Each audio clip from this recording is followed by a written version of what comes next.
The next one is riddle lead. This riddle lead opened with a riddle that the reader can solve by reading further. Sometimes the reporters they might want to give the answers right away in the beginning itself. If they wish to give the answer in the beginning, they can give the answer in one or two paragraphs.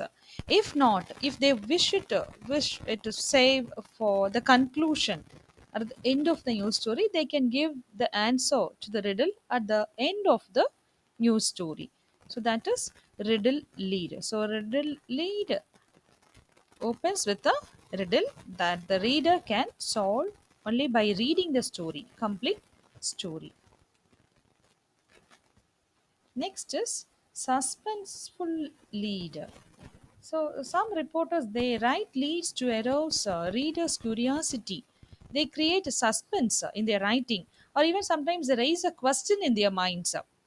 Serious questions, the questions of whether we can questions related to this recent pandemic, like can we cure this pandemic? Is there a solution? So these are the questions which we do not know whether this vaccine will be we do not know whether that will be effective, or whether that is going to have any side effects. We are not sure. Even WHO is not sure. So these type of questions, if they use these questions in the beginning of the news stories, that will create suspense, or curiosity to know more about the issue or the problem.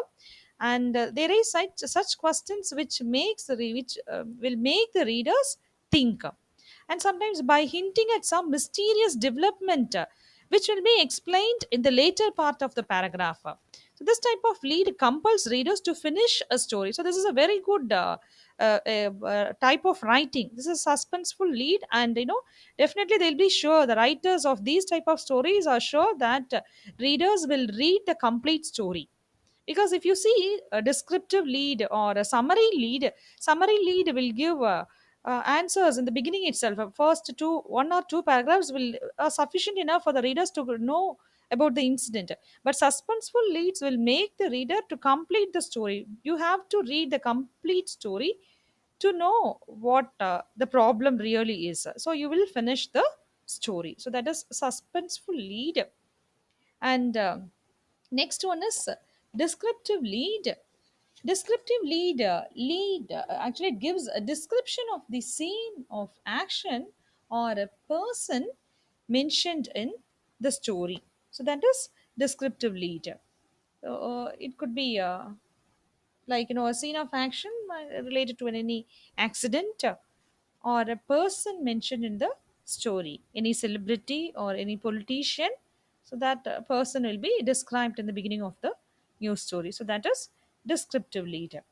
And next is parody lead. So this parody lead attempts to play on words, using widely known proverbs or quotations, even song titles, and currently fancied sayings which we have now. So stay home, stay safe. So these are the fancied sayings now, popular sayings. Even quarantine, the word quarantine itself is something, though we know the meaning of the word, but we are using it now very often. So these are the fancied words, recent words, book titles and other expressions to support or establish something. That is parody lead, sarcastic way of saying something, mocking at something. If you want to attack a person indirectly, you can use parody lead. Because we have already studied defamation. What is defamation? Libel, slander. I believe you'll remember all these terms. So parody lead helps writers, in one way to protect their identity. They can attack any person using these types of writings. So these are the major types of leads. I believe you'll be thorough with at least a few now.